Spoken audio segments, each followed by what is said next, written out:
മൽക്കോട്ടൺ ഫാബ്രിക്കിൽ വന്നിരിക്കുന്ന top bottom dupatta സെറ്റിന്റെ കളക്ഷനുമായിട്ടാണ് വന്നിരിക്കുന്നത്. ആദ്യമേ വരുന്നത് ഈ ഒരു മജന്ത ഷെയ്ഡാണ്. അതിൽ ഇതാണ് ഇതിന്റെ വർക്ക് ക്ലോസ് വ്യൂ വരുന്നത്. നമ്മൾ നേരത്തെയും ഇതിന്റെ ഒരു വീഡിയോ ഇട്ടിട്ടുണ്ടായിരുന്നു. ടോപ്പിന് ലൈനിങ്ങും ആയിട്ടാണ് വന്നിരിക്കുന്നത്. ഫ്രണ്ടിൽ ഇതുപോലെ പ്ലീറ്റ്സ് വരുന്നുണ്ട്. ബാക്ക് സൈഡ് എ ലൈൻ ആയിട്ടാണ് വന്നിരിക്കുന്നത്. ഇതിന്റെ ബോട്ടം വരുന്നത് ഫ്രണ്ടിലും ബാക്കിലും എലാസ്റ്റിക് വന്നിരിക്കുന്ന ബോട്ടമാണ്. ദുപ്പട്ട മൽക്കോട്ടണിൽ വന്നിരിക്കുന്ന ദുപ്പട്ടയാണ്. ഇത് വരും.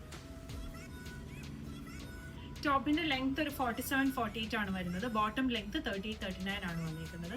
ഇതിന്റെ 2 കളേഴ്സ് കൂടി അവൈലബിൾ ആണ്. ഒന്ന് ഈ ഒരു വയലറ്റ് ഷെയ്ഡും പിന്നെ വരുന്നത് ഈ ഒരു ഗ്രീൻ ഷെയ്ഡും. ടോട്ടൽ 3 ഷെയ്ഡ്സ് ആണ് വന്നിരിക്കുന്നത്. സൈസ് 38 മുതൽ 46 വരെയാണ് അവൈലബിൾ ആയിട്ടുള്ളത്. പ്രൈസ് വരുന്നത് 1750.